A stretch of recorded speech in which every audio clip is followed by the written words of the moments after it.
tous ceux qui nous visionnent là sur YouTube, sur le net. En ces temps de confinement, nous prions et espérons que voilà, vous êtes encouragés par la parole de Dieu déjà et que vous le serez encore par ce temps que nous allons partager ensemble. Nous allons nous pencher sur une méditation du Nouveau Testament et réfléchir ensemble sur, comment puis-je exprimer cela, sur la valeur du leadership et l'amour que doit exprimer un leader et que doit aussi recevoir un leader de la part de ceux qu'il sert. Nous allons ouvrir nos Bibles donc dans la lettre aux Corinthiens, la deuxième, et nous allons faire une courte lecture dans le chapitre 1 à partir du verset 12 jusqu'au verset 22, 2 Corinthiens 12, verset 12, 2 Corinthiens 1, verset 12 à 22. Avant de faire cette lecture, nous allons prier ensemble. Seigneur, merci de nous accompagner. Quelles que soient les circonstances, tu es là avec nous. Ta présence ne nous laisse jamais. Nous voulons te bénir et te remercier donc parce que ta parole est toujours agissante, elle est toujours puissante pour nous conformer à l'image de ton Fils et cela te plaît. Et nous prions que nos cœurs donc soient attentifs à ce que tu as à nous dire et que tu te glorifies donc par l'étude de ta parole et que nous puissions la mettre en pratique dans nos vies, qu'elle nous fasse du bien et qu'elle transforme nos vies pour ta gloire. Dans le nom précieux de Jésus. Amen. Voilà, je lis dans la seconde 21, 2 Corinthiens 1, verset 12, il nous est dit, en effet, voici notre sujet de fierté et le témoignage de notre conscience. Nous nous sommes conduits dans le monde et plus particulièrement vis-à-vis de vous, avec la sincérité et la pureté qui viennent de Dieu. Non pas avec une sagesse humaine, mais avec la grâce de Dieu. Nous ne vous écrivons rien d'autre que ce que vous lisez et comprenez, et j'espère que vous comprendrez pleinement, puisque vous l'avez déjà compris en partie, que nous sommes votre sujet de fierté, de même que vous serez aussi le nôtre le jour du Seigneur Jésus. C'est avec cette assurance que je voulais d'abord aller chez vous, afin que vous puissiez avoir une double grâce. Je voulais passer chez vous en me rendant en Macédoine, puis revenir de la Macédoine chez vous, avec l'espoir d'être soutenu par vous pour mon voyage en Judée. En formant ce projet, ai-je donc fait preuve de légèreté? Ou bien mes décisions sont-elles purement humaines, de sorte qu'il y aurait en moi à la fois le oui et le non? Aussi vrai que Dieu est fidèle, la parole que nous vous avons adressée n'a pas été oui et non. En effet, le Fils de Dieu, Jésus-Christ, que nous avons prêché au milieu de vous, Sylvain, Timothée et moi, n'a pas été oui et non. Au contraire, en lui, il n'y a que le oui. En effet, pour toutes les promesses de Dieu, c'est en lui que se trouve le oui, et c'est donc aussi par lui que nous disons Amen à Dieu pour sa gloire. Or, celui qui nous a fermis avec vous en Christ et qui nous a consacrés par son onction, c'est Dieu. Il nous a aussi marqués de son empreinte et a mis l'Esprit comme un gage dans notre cœur. Jusque-là, notre lecture. Nous voulons donc parler de l'amour et le leadership. Il est raconté que dans les temps anciens, une armée était venue envahir un pays dans l'extrême-orient et cette armée envahissante s'est postée devant les villes, les portes, ou la porte de la ville et elle a jeté un défi simplement aux défenseurs de cette ville et ce général qui est venu, il a dit écoutez, nous vous donnons simplement l'opportunité maintenant de faire la paix parce que si vous ne faites pas la paix, vous allez tous mourir. Et les défenseurs qui se croyaient bien à l'abri ont bien rigolé et le général de l'armée qui envahissait cette ville a dit je vais vous en faire la démonstration. Il a appelé un soldat, il lui a dit jette-toi en bas de ce précipice. Et le soldat s'est retourné, il s'est jeté en bas du précipice. Il a appelé un autre soldat, il lui a dit écoute, tu tires ton épée de son fourreau et tu te l'enfonces dans le cœur. Et le soldat n'a pas réfléchi, il a sorti son épée et il se l'est enfoncé dans le cœur. Et les défenseurs ont commencé à trembler, mais orgueilleux, ils ont refusé la paix. Et ils sont effectivement morts tous parce que cette armée qui est venue les affronter était beaucoup plus disciplinée, beaucoup plus forte de manière militaire, et puis elle avait appris simplement la soumission à son leader de manière absolue. Et c'est pour ça qu'elle a gagné la guerre. Alors, certains diront que c'est une très mauvaise illustration pour commencer. Est-ce que c'est ce que nous attendons d'un leader biblique? Certainement pas. Mais cette histoire souligne l'importance du leadership, l'importance d'un homme qui se place là devant d'autres, qui prend à charge une mission qu'il accomplit, et l'importance donc aussi de se soumettre au leadership. Ce qui donne la victoire à cette armée. Et bien entendu, l'image est extrême, mais elle souligne l'importance donc d'avoir des leaders, et d'avoir des leaders dignes de confiance, bien entendu. Bien entendu, bibliquement, le Seigneur ne ressemble pas à ça, il ne demande pas de nous tuer, quoique ces demandes d'obéissance soient absolues. Et dans les relations avec les leaders, nous devons admettre que bien souvent, donc, il existe des situations qui sont extrêmement tendues, extrêmement difficiles, parce que précisément le leadership est vécu comme une tyrannie, comme quelque chose d'inadmissible. Les personnes qui sont des leaders souvent sont très mal vues. Et vous allez dire que l'histoire que je donnais au départ, on a peut-être une illustration. Mais voilà, Dieu est un leader, Dieu est un dirigeant, Dieu est quelqu'un qui, oui, donne des ordres et qui s'attend à être suivi. Et sa relation avec nous, Dieu merci, n'est pas premièrement simplement une relation d'obéissance, mais est une relation d'amour. Et donc, dans notre texte, nous apercevons que Paul donc est en relation avec les Corinthiens. C'est un leader, il a des responsabilités, et son leadership est contesté au sein de cette Église, en grande partie, à cause de personnes qui se sont eux-mêmes appelées des super apôtres, des personnes qui s'estiment au-dessus même de l'apôtre Paul et qui sont capables, soi-disant, de faire mieux. Et Paul donc cherche à améliorer cette relation qui a été distendue, qui a été tendue avec les Corinthiens, et à leur rappeler donc qu'il est une personne particulière, que son leadership au sein de cette Église a été un bénéfice en particulier, et que ce leadership est bien entendu lié à l'amour qu'il porte aux Corinthiens. Et donc, nous allons commencer par parler un peu, à travers cette épître-là, des caractéristiques donc, du leader, et puis nous allons parler, comme il a été exposé là, du leader par excellence de notre Seigneur Jésus-Christ, puisque c'est lui qui est le chef de l'univers, le roi de toutes choses, et celui que nous devons suivre, et nous allons constater donc que son leadership est rempli d'amour, et cela donc aura des conséquences sur la manière dont nous concevons le leadership biblique en général aussi. Paul commence par dire que un leader, c'est quelqu'un qui donne l'exemple. Et il commence à le dire au verset 12, il dit en effet, voici notre sujet de fierté, le témoignage de notre conscience. Nous sommes conduits dans le monde, et plus particulièrement vis-à-vis de vous, avec la sincérité et la pureté qui viennent de Dieu, non pas avec une sagesse humaine, mais avec la grâce de Dieu.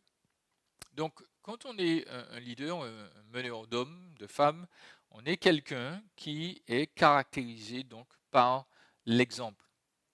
On ne mène pas simplement en donnant des ordres, en parlant ou en tapant du poing sur la table. Nous devons mener les hommes par l'exemple. Et Paul commence à dire donc qu'il a été amené dans cette assemblée. Bien entendu, on ne va pas refaire le contexte avec vous. Dans Acte 18, Paul se retrouve à Corinthe et il évangélise cette ville immorale. Et il le fait avec crainte au départ. Mais Dieu lui rappelle qu'il est là avec lui et il va continuer à enseigner au sein de cette ville. Et il dit donc que son leadership a été avec sincérité, avec pureté, tout cela venant de Dieu. Donc, premièrement, il mène par l'exemple. Il a eu une conduite dans nos versions sincère, et le terme dans l'original est plus frappant que ça, littéralement une conduite de sainteté. Et la sainteté, là, le terme utilisé, ce n'est pas la sainteté qui est employée de manière usuelle dans le Nouveau Testament. Il ne s'agit pas d'une sainteté qui est conférée par Christ, il ne s'agit pas du fait d'être mis à part pour servir Dieu, mais là, ce mot sainteté fait référence à justement l'idée que souvent, dans le public, on retire de la sainteté, c'est-à-dire une pureté morale, l'idée que parce qu'on est saint, eh bien, on agit bien. Donc, le mot sincérité, là, correspond plus à sainteté, une idée de probité, d'honnêteté morale. Paul a été quelqu'un qui a donné l'exemple. Il s'est comporté de manière digne de Christ. La sainteté de Christ, qui le revêtait en tant que chrétien, a été mise en action dans sa vie de tous les jours. Et Paul, donc, a eu une conduite morale digne de ce nom. Donc, on pouvait le regarder et se dire, ok, il n'était pas parfait, bien entendu. L'Écriture a enregistré au moins l'une de ses chutes par rapport à Barnabas, avec lequel il n'a pas su se concilier. Mais il n'empêche que l'apôtre Paul, en général, était quelqu'un de recommandable, quelqu'un qui avait une vie morale exemplaire en général. Et puis à cela, il ajoute un terme très fort, le terme de pureté, que l'on pourrait paradoxalement traduire par sincérité, c'est-à-dire que Paul, quand il parle, quand il agit, eh bien, il fait cela à partir de motifs sincères. C'est-à-dire qu'il n'a pas d'agenda caché, secret. Il ne vient pas avec une intention malsaine pour séduire les Corinthiens ou profiter d'eux. Il ne veut pas de gloire, il ne veut pas d'argent, il va en parler plus tard. Il veut vraiment les aider. Il est sincère dans son cœur. Il a des motifs qui sont purs. Et donc, en tant que leader, cela se reflète dans son attitude. Il a dû, effectivement, et là, dans cette lettre, il va donner des commandements, il va parler de lui, il va dire, voilà, il y a certaines choses à faire, mais il rappelle d'avance aux Corinthiens qu'il ne le fait pas, entre guillemets, par supériorité morale, mais parce qu'il leur a donné l'exemple d'une vie droite et pure devant Dieu, et dans ce sens, il est digne de confiance, ils savent, ou ils devraient savoir, que lui, il était absolument sincère dans ses intentions. Donc, nous pouvons voir que le leader mène par l'exemple. Et Paul dit aussi donc que on va y arriver plus tard, au verset 14, que les Corinthiens sont un sujet de fierté pour lui. Je voudrais m'arrêter là et faire donc une petite généralisation. Lorsqu'on parle de leader, lorsqu'on parle de personnes qui doivent mener, premièrement dans l'Écriture, nous sommes en train de parler de personnes qui ont été choisies par Dieu, qui ont été désignées pour cette tâche. Et j'attire votre attention sur le texte dans Éphésiens au chapitre 4, verset 7. Dieu n'aime pas le désordre. Dieu n'aime pas la désorganisation. Dieu est un Dieu d'ordre. Le chaos ne lui convient pas du tout. Dans la Trinité même, on va y revenir, il y a de l'ordre, il y a une hiérarchie. Et de cette hiérarchie donc, émane la notion de leadership, de personnes qui mènent, qui dirigent. Dans l'Écriture, dans Éphésiens 4, à partir du verset 7, il nous est dit cependant, à chacun de nous, la grâce a été donnée à la mesure du don de Christ. Et écoutez bien, au verset 8, il nous est dit, c'est pourquoi il est dit, il est monté sur les hauteurs, il a amené des prisonniers et il a fait des dons aux hommes. Verset 9, or que signifie il est monté, sinon qu'il est aussi descendu dans les régions les plus basses de la terre. Celui qui est descendu, c'est celui qui est monté au-dessus de tous les cieux afin de remplir tout l'univers. Verset 11, c'est lui qui a donné les uns comme apôtres, les autres comme prophètes, les autres comme évangélistes, les autres comme bergers et enseignants. Il l'a fait pour former les saints aux tâches du service en vue de l'édification du corps de Christ, jusqu'à ce que nous parvenions tous à l'unité de la foi et de la connaissance du Fils de Dieu, à la maturité de l'adulte, à la mesure de la stature parfaite de Christ. On peut s'arrêter là. Notez cette progression. Christ, c'est un don de grâce, et Christ lui-même a fait des dons. Verset 8, on a peut-être tendance à interpréter cela comme voilà, le salut, il est monté sur les hauteurs, il a emmené des prisonniers, il a fait des dons aux hommes. C'est sûr, Christ est venu accomplir cette mission de rédimer l'humanité, de lui ôter ses péchés, mais les dons dont il s'agit là verset 11, ils sont expliqués. C'est lui qui a donné les uns comme apôtres, les autres comme prophètes, les autres comme évangélistes. Donc, qu'est-ce que l'Écriture nous dit? L'Écriture nous dit que Christ a non seulement accompli le salut, mais par son œuvre salutaire, il a changé et transformé des personnes qu'il va donner à l'Église et qui vont être des occasions de bénédiction de l'Église, de croissance pour l'Église, de force pour l'Église, de maturité pour l'Église. Donc le leadership dans l'Église, une Église organisée, c'est une Église qui porte le sceau donc, de l'œuvre de Christ.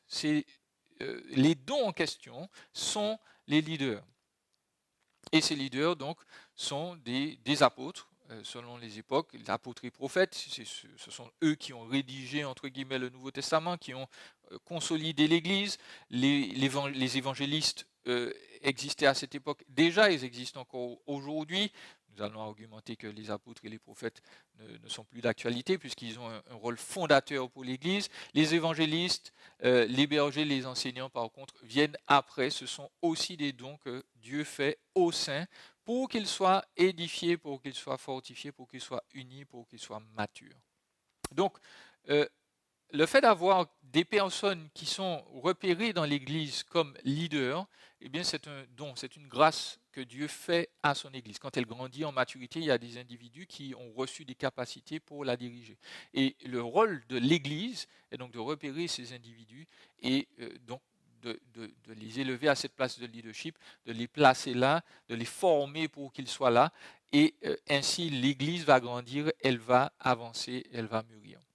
Donc, les leaders sont un don, ils ont été choisis par Dieu, c'est une évidence, mais sont un don de Dieu à l'Église. Et je voudrais le redire, personne ne s'improvise leader, personne ne doit se déclarer leader de son propre chef. L'Église reconnaît ses leaders, reconnaît les dons que Dieu a placés là dans les individus, et l'Église place elle-même ces personnes à sa tête. Donc, tout leader doit être approuvé par le peuple de Dieu, doit être, entre guillemets, voté par toute l'Assemblée qui reconnaît cette personne comme étant douée par Dieu pour occuper ce rôle-là. Donc, non seulement ces personnes sont sauvées par grâce, j'ose le redire, il y a tellement de cas aujourd'hui d'individus qui prêchent Christ, mais qui, hélas, ne le connaissent pas vraiment. On doit être vraiment converti, sauvé, baptisé, non pas simplement en termes de statut, mais la vie de l'individu doit démontrer qu'il connaît Christ de manière personnelle. Et puis, la personne doit avoir aussi des dons de leadership, des caractéristiques qui font de lui ou d'elle un leader. Ces caractéristiques sont citées donc dans les épîtres de Timothée ou à Timothée et à Tite.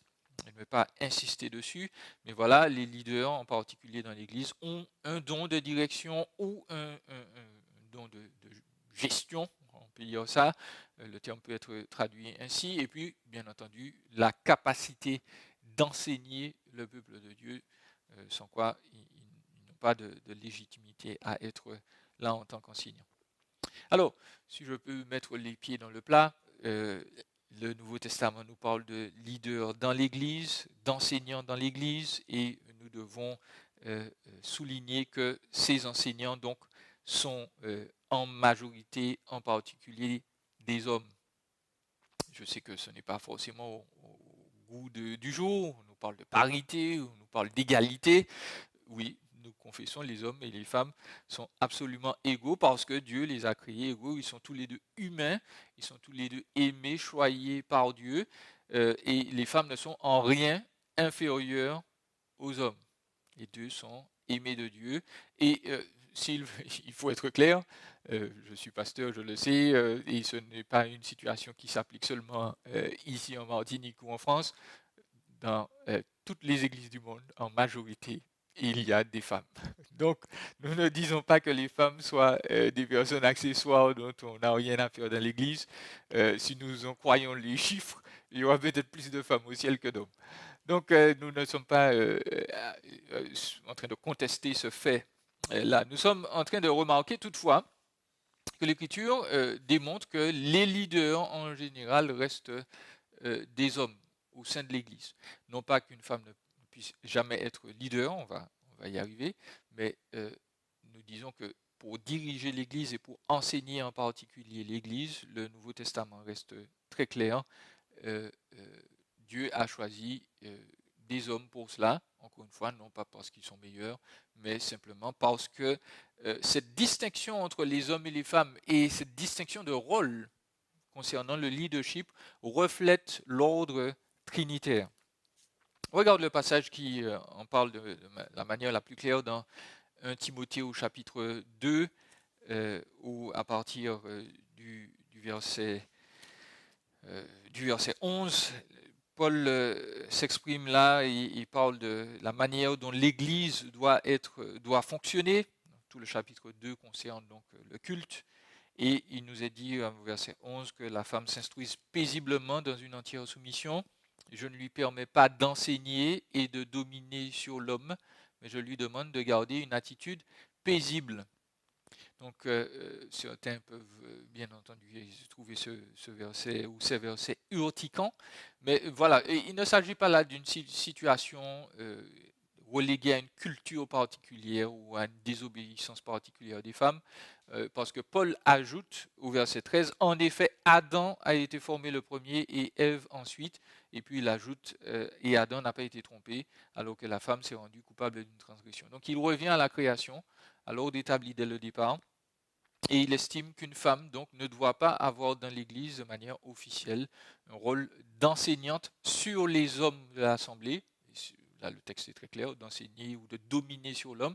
Alors, certains vont faire la différence entre enseignant et enseignement et prédication. Il est très difficile de donner un enseignement et de dire simplement à tous ceux qui nous écoutent, ben voilà, je vous conseille de faire cela, c'est pas envisageable. L'enseignement dans l'Écriture reste là aussi, comment dire, un outil de domination, et domination dans le sens biblique du terme, donc de gestion, de direction, de management des personnes. Et donc, l'Écriture interdit donc ces positions aux femmes à cause d'un ordre créationnel qui est lui-même inspiré de quelque chose qui se trouve dans la Trinité. Parce que figurez-vous que chez Dieu aussi, il y a une soumission, il y a un ordre qui se produit, il y a un ordre de priorité. Le Père se retrouve donc élevé en termes de primauté, le Fils se soumet au Père, l'Esprit se soumet au Fils et au Père, alors que les trois sont absolument égaux. Les trois partagent l'éternité, l'infinité, l'omniscience, l'omnipotence. Les trois sont absolument égaux. Pour autant, le Fils se soumet au Père, le Père ne se soumet jamais au Fils. Et l'Esprit aussi se soumet aux deux, et pas l'inverse. Donc tout cela est reflété dans l'Église, dans la famille, et cela n'est pas donc une insulte aux femmes, parce que de toute façon, les choses sont rétablies. Paul va même en parler là. Il n'existe pas d'homme sur terre sans femme. Il n'existe pas d'autorité finalement sans qu'une femme ait permis cela, ne serait-ce que par le fait qu'elle est une mère. C'est elle qui engendre tout cela. Donc nous ne devons pas penser que des différences de rôle, de fonction, soient des différences ontologiques, c'est-à-dire d'être. Dieu ne considère pas un homme plus important qu'une femme. Et puis je le dis, l'Écriture a bien précisé, je ne permets pas à la femme de dominer sur l'homme ou d'enseigner l'homme, alors que dans ces deux épîtres-là à Timothée, enfin Paul va y revenir plus tard, il va souhaiter que les femmes plus âgées soient des enseignantes, il utilise ce même terme, qu'elles enseignent les femmes plus jeunes à être des personnes aussi dignes de Christ. Donc nous pouvons constater que cet enseignement n'est pas absolu, où cette défense d'enseignement n'est pas absolue, mais elle concerne seulement un domaine particulier dans l'Église, spécialement. Une mère doit enseigner son fils, c'est d'une évidence, tant qu'il est là dans la maison, il est sous son autorité. Une sœur peut enseigner d'autres sœurs sans aucun problème, peut enseigner des enfants, c'est une évidence, mais lorsque les enfants sont matures, responsables, le rôle d'enseignement et de leadership doit revenir aux hommes. Donc, je le répète une nouvelle fois, ce ne sont pas les hommes qui sont plus importants, mais simplement Dieu désigne cette différence. Il y a des différences de fonction qui vont faire que ce rôle-là est dévolu aux hommes. Et les femmes ont bien entendu si elles entendent l'enseignement, elles peuvent poser des questions. Elles ont bien entendu le droit de donner leur avis également. Paul demande simplement à ce que ce soit dans une attitude paisible et non de contestation. Donc, les leaders doivent être des hommes et il faut le dire très clairement. Lorsque l'Écriture parle de leader, elle dit simplement, si on est un homme, on est un leader. On sera un bon leader, on sera un leader peut-être plus discret, on ne sera pas forcément un leader pasteur, mais on sera dans sa famille, dans son entreprise, on sera des leaders, des personnes appelées à prendre la charge de la responsabilité de fonction et d'âme d'hommes et de femmes. Les leaders, il faut le noter, seront jugés plus sévèrement. C'est ce que nous dit Jacques au chapitre 3, verset 1.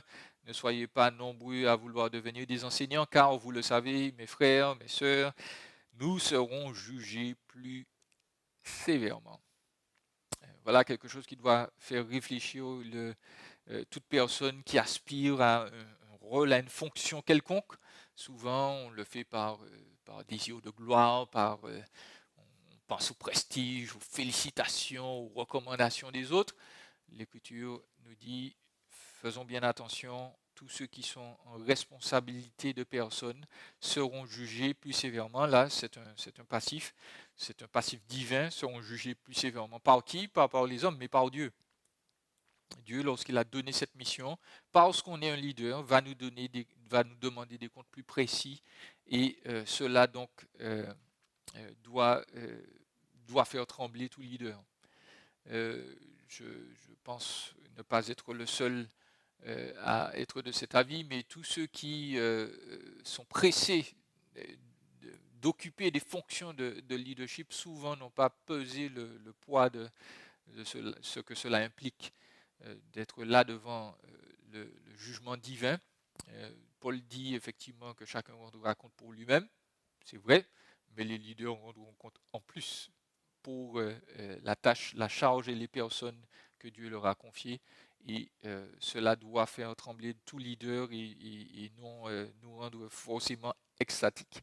Donc, le leader est non seulement quelqu'un qui mène par l'exemple, mais quelqu'un qui voilà, se surveille lui-même, qui ne se laisse pas emporter par voilà, les félicitations, qui n'est pas obstiné par un désir de gloire et de reconnaissance. Si voilà, on est dans l'église, qu'on constate qu'il y a quelqu'un voilà, qui est toujours découragé dès qu'on fait un commentaire, une correction, bon, cette personne n'est pas appelée à rester dans le leadership, ou cette personne doit être amenée à revoir sa manière de considérer le leadership, parce qu'encore une fois, Dieu nous attend et il y a un jugement particulier pour tous ceux qui sont responsables, et dans les églises et dans le monde entier. Les leaders politiques devront rendre compte.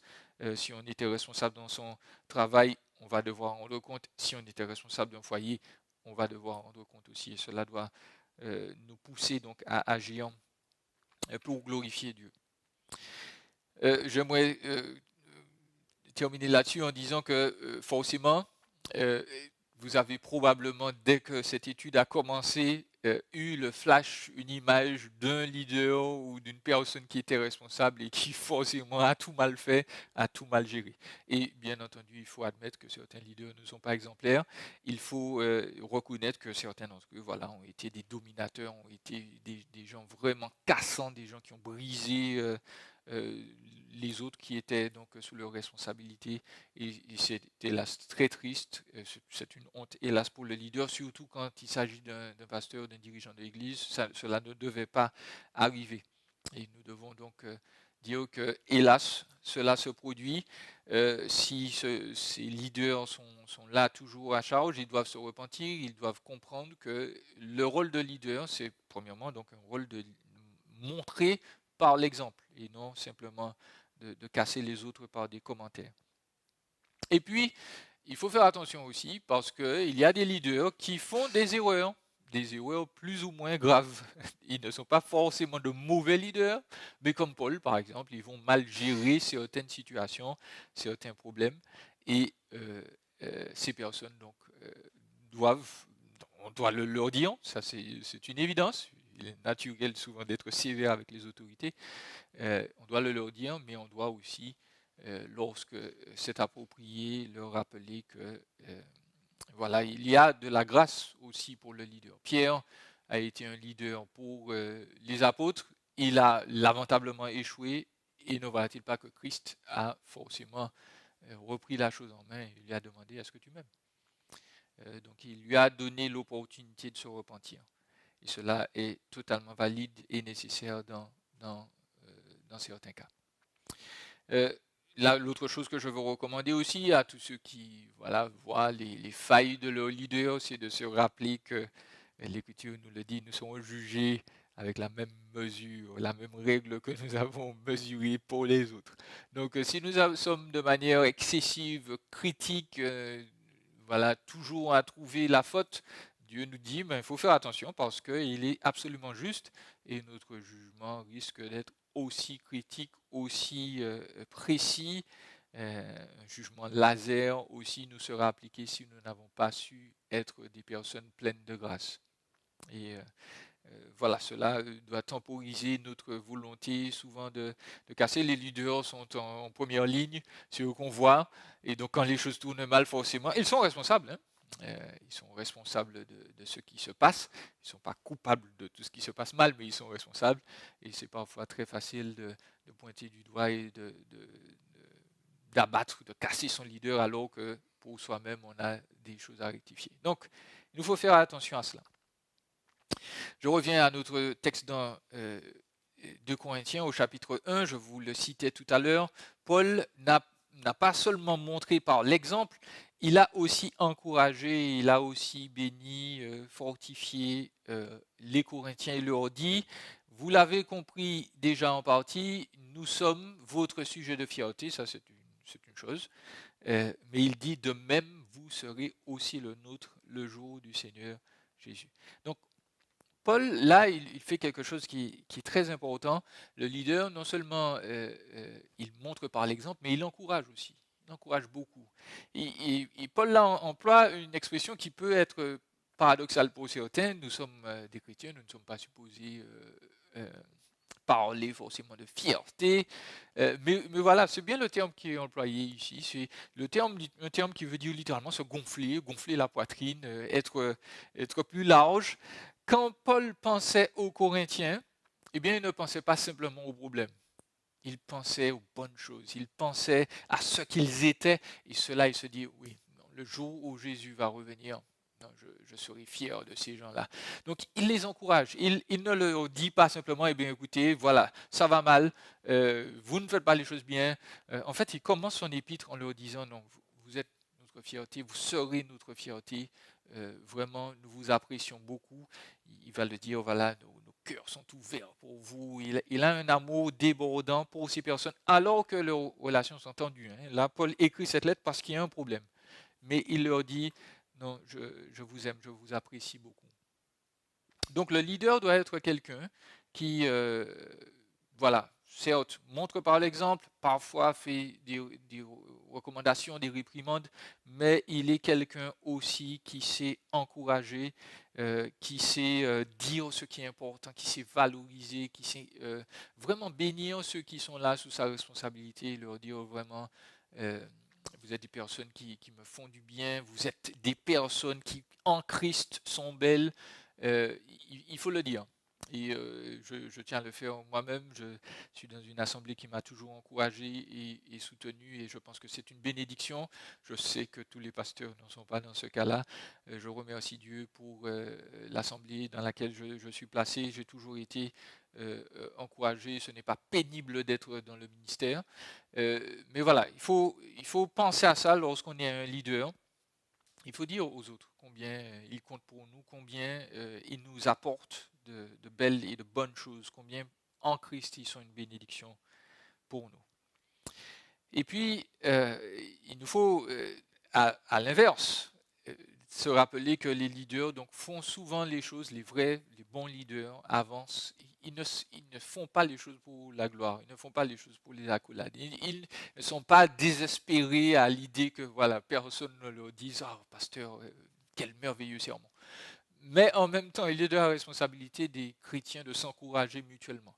Et je veux vous encourager, peut-être que voilà, vous ne l'avez pas encore fait, mais au moins à penser à une chose qui vous a fait du bien chez votre leader spirituel, votre leader d'études bibliques, voilà, de pouvoir lui dire, écoute frère, sœur, si voilà, vous êtes dans un petit groupe avec des sœurs, voilà, lui dire, voilà, tu as fait du très bon travail, ça m'a vraiment béni, heureusement que tu es là, ça m'encourage beaucoup. Donc, il est bon de pouvoir s'encourager mutuellement et de se soutenir de cette manière en faisant cet acte donc de reconnaître chez le leader ce qui est positif, ce qui est bon, afin qu'il soit encouragé, afin qu'elle soit encouragée quand le leader donc est une femme. Et puis, je dois terminer cette étude en parlant du reste du voyage. Paul a été confronté à une situation, donc il était en train de rassembler, de faire une offrande pour les saints de Jérusalem qui étaient dans le besoin. Et il avait déjà dit visiblement aux Corinthiens, écoutez, je vais passer vous voir. Et puis, les circonstances ont fait que finalement, il n'a pas pu venir. Et donc les opposants à Paul là, au sein de l'église de Corinthe ont utilisé ce prétexte-là. Ils ont dit, vous voyez, c'est quelqu'un qui ne tient pas parole. Hein, c'est quelqu'un qui dit oui, je veux venir. Après, il dit non, il ne vient pas. Visiblement, ce n'est pas quelqu'un digne de confiance. Et il le dit bien, non, non. Moi, ce que je vous ai annoncé dès le départ, ce n'est pas le oui et le non. Je n'ai pas été quelqu'un voilà, d'hypocrite, je n'ai pas joué sur deux tableaux. Il va expliquer plus tard qu'il a choisi de ne pas venir pour une bonne raison, mais ce n'était pas donc parce qu'il faisait, voilà, parce qu'il était un hypocrite, parce qu'il voulait tromper les Corinthiens. Et puis il utilise donc Christ en particulier. Verset 19, il dit le Fils de Dieu, Jésus-Christ, que nous avons prêché au milieu de vous. Sylvain, Timothée et moi n'a pas été oui et non, au contraire, en lui il n'y a que le oui. Jésus-Christ est le leader par excellence. Si nous voulons voir ce que c'est vraiment que quelqu'un qui mène, qui dirige, on peut regarder Christ. Il nous a montré l'exemple. Il est descendu de son trône de gloire. Il a refusé donc, ou il a voilé un instant sa divinité pour que nous puissions contempler un homme qui sert Dieu, qui se donne au maximum. Jésus-Christ a été donc oui dans ce sens-là. Il nous a montré son amour. Christ, pendant toute sa vie, a servi le peuple de Dieu, il a voulu les encourager, guérir, bénir le peuple de Dieu, et puis la fin de sa vie même a été une démonstration d'amour puisqu'il se donne pour nous. Nous ne pourrions pas donc entrer en relation avec Dieu si Christ n'avait pas donné sa vie pour nous de manière violente, s'il n'avait pas porté en son corps sur le bois la peine de nos péchés. Et donc Jésus est le leader par excellence. Il montre l'exemple, c'est un leader plein d'amour pour nous. Nous ne pouvons pas contester l'amour de Dieu. Je sais que nous avons cette habitude, voilà, quand nous avons des problèmes, de dire au Seigneur, pourquoi moi, pourquoi maintenant si tu m'aimais vraiment, tu aurais. L'amour de Dieu a été manifesté de manière très claire en Jésus-Christ il y a 2000 ans de cela sur la croix et là par la résurrection d'entre les morts. Donc Dieu nous aime et nous le montre par l'exemple suprême qui s'appelle Christ. Et donc Dieu est pour nous. Dieu ne cherche pas à nous dire non à tout prix. Dieu est quelqu'un qui veut dire oui, qui veut bénir le peuple de Dieu et qui lui a donné donc toutes les promesses divines pour qu'il soit soutenu.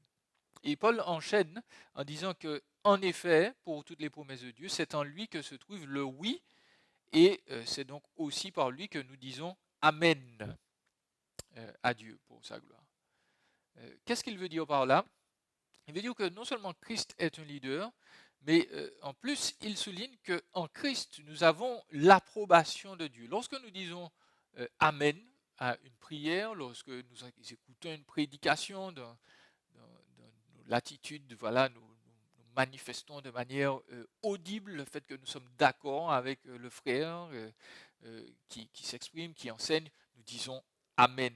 Amen, c'est une formule hébraïque qui vient donc, du mot Amun ou Aman en hébreu qui parle premièrement effectivement d'approbation, qui parle de vérité, de rectitude. On est d'accord avec ce qui est dit et le fait de dire Amen, donc ce n'est pas simplement une formule, c'est quelque chose qui est fantastique parce que ça engage l'être, ça engage l'individu à dire, voilà, ce que tu as dit là, eh bien moi je suis derrière, je suis avec toi. Et le fait de dire Amen est une chose belle, approuvée dans l'Église. Et Jésus, c'est l'Amen de Dieu envers nous. Pour tous ceux qui croient en lui, eh bien, Dieu dit Amen. Oui, je t'approuve, je suis avec toi, je te soutiens. Et de la même manière, tu dois aussi être avec moi, tu dois me soutenir. Mais quand Paul parle des promesses divines, il nous rappelle que Christ est donc l'Amen dans ce sens-là. Et le deuxième sens du mot Aman ou Amun ou Amuna, qui parle de vérité, de rectitude, eh bien, c'est de parler de fidélité. Et ça, c'est un concept très important aussi.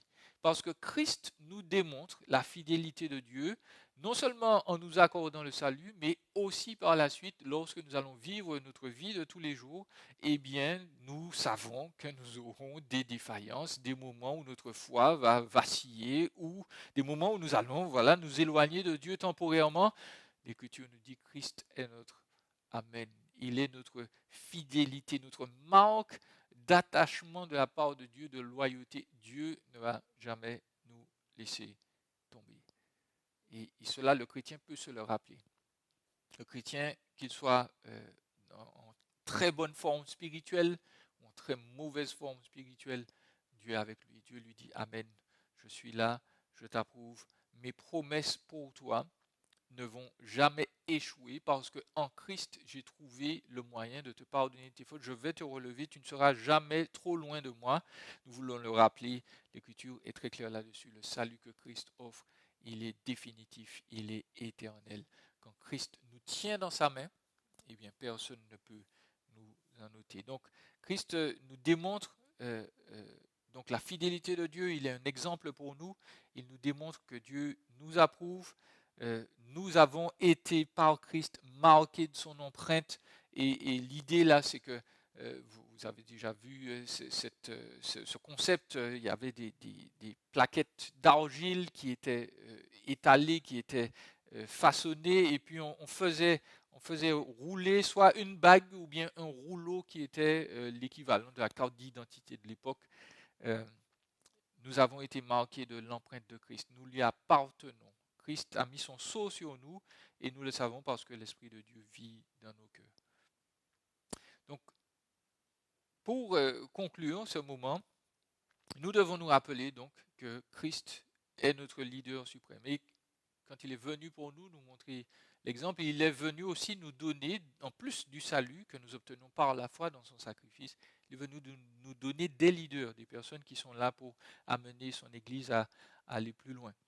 Et peut-être dans ces temps de confinement, c'est le moment de prier pour eux, c'est le moment de leur exprimer votre reconnaissance, votre joie d'être ensemble. Certes, il y a sans doute des choses à corriger, mais voilà, le Seigneur nous dit que le leadership pour lui est toujours considéré dans l'amour et non pas simplement dans le fait de donner des ordres et d'être dominateur et écrasant. Et nous voulons nous rappeler donc que c'est bien cela que Christ a fait pour nous. Il nous a montré donc il est le leader, le maître de l'univers. Et juste avant de mourir, qu'est-ce qu'il a fait? Il a enlevé ses vêtements, il a mis une serviette autour de sa ceinture et puis il a lavé les pieds des disciples parce que il les a aimés. Il les a aimés. Et c'est ça un vrai leader. Son amour va se montrer à travers son service du peuple de Dieu. Et bien entendu, Dieu le sait, Dieu le voit. Et en retour, le peuple de Dieu verra aussi l'amour que le leader doit avoir pour lui. Alors que le Seigneur vous encourage. Si les choses se passent bien avec le leader, soyez reconnaissants. Si les choses se passent moins bien, eh bien, vérifions bien qu'il est qualifié. Et puis surtout, cherchons à glorifier Christ dans notre leadership, pour ceux qui sont leaders, et aussi dans notre soumission au leadership de manière biblique, en nous rappelant que c'est Christ qui nous a sauvés. Que nous soyons leaders dans l'Église ou pas, Jésus-Christ nous aime d'un amour particulier. C'est son sang qui nous permet d'être purifiés à tout jamais de toutes nos fautes. Celui qui croit en cela a la vie éternelle. Et c'est ce qui lui permet d'avoir un statut d'enfant de Dieu et non pas son rôle ou sa position de leader. Voilà, que le Seigneur vous encourage, vous bénisse et vous fortifie, que ce soit dans votre leadership ou dans votre rôle au sein de l'Église, sous la responsabilité du leadership, que vous soyez bénis et fortifiés. Nous allons prier ensemble. Seigneur, merci parce que tu es le leader par excellence. Tu es celui qui nous montre l'exemple par ta vie, par ta mort, par ta résurrection. Tu es venu servir, tu es venu élever, tu es venu bénir, tu es venu attirer à toi aussi. Nous te remercions pour ce salut que nous avons reçu et nous te remercions pour tous les leaders que tu as donnés à ton Église. Nous te remercions pour ceux qui ont agi avec foi, avec probité, avec sincérité. Nous prions que leur œuvre, leur foi, Seigneur, porte du fruit et que toi, tu te glorifies en eux et que ton Église avance à travers eux. Nous voulons prier pour tous ceux peut-être qui ont des défaillances. Nous prions que tu les rectifies, que tu corriges toutes choses et que ton peuple avance ensemble dans la direction que tu lui as fixée et que par l'ordre qui va régner au sein de ton assemblée, eh bien, tu sois glorifié et que ton œuvre aussi, Seigneur, se perpétue, avance. Nous te faisons confiance pour cela et nous te bénissons dans le nom précieux de Jésus. Amen.